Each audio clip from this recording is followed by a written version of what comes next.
Now, let's go back to the story of Billingham dad Ian Richardson.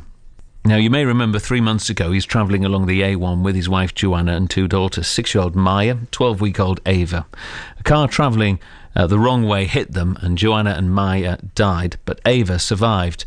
Now, struggling through the emotion, Ian's been speaking to BBC Tees about his pride that his daughter Maya has helped 6 families who have now benefited from organ donation. Joanna and I were lucky enough to discuss it, and you never think about the kids, but you think about yourself. You think, if we would die, how can we help others? Your body kind of ceases. So I knew what Joanne would have done. So as I said, in all of this, it's you wanting somehow her to live on, and both of them to live on, for both Joanna and Maya to live on. And when I hear it now, there's a little girl there, just under 2-year-old, couple of youngsters around about Maya's age. There's a parent there, mid-20s, with a 7-year-old son, even right up to sort of a 7-year-old lady. And you sort of sit there, there's 6 families out there now who've got a chance of life through what we've been through. On the line now is Claire Fletcher. Now, Claire is a specialist nurse in organ donation at NHS Tees. Miss Fletcher, thanks for talking to us. I assume, and it highlights, doesn't it, this case, the importance of organ donation?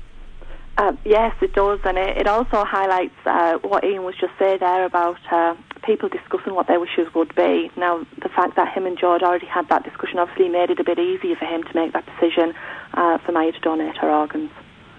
That must be an incredibly difficult thing to do, discuss with the family, especially children too. Yes, it is.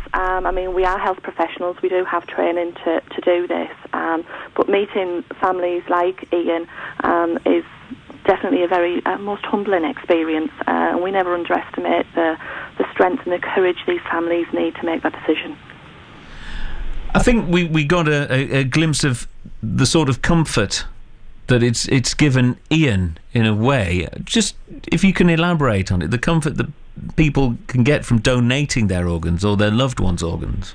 Well, for some people, John, like Ian said, he feels part of Jo and Maya now live on in other people through donating her organs.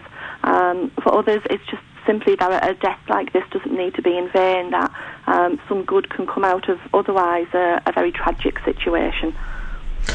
And as we said at the top of this, that the organs donated now have benefited a number of families, 6 families, but of course there's countless hundreds, possibly thousands more as well, who need organ donation. What needs to be done to attract more donors, do you think?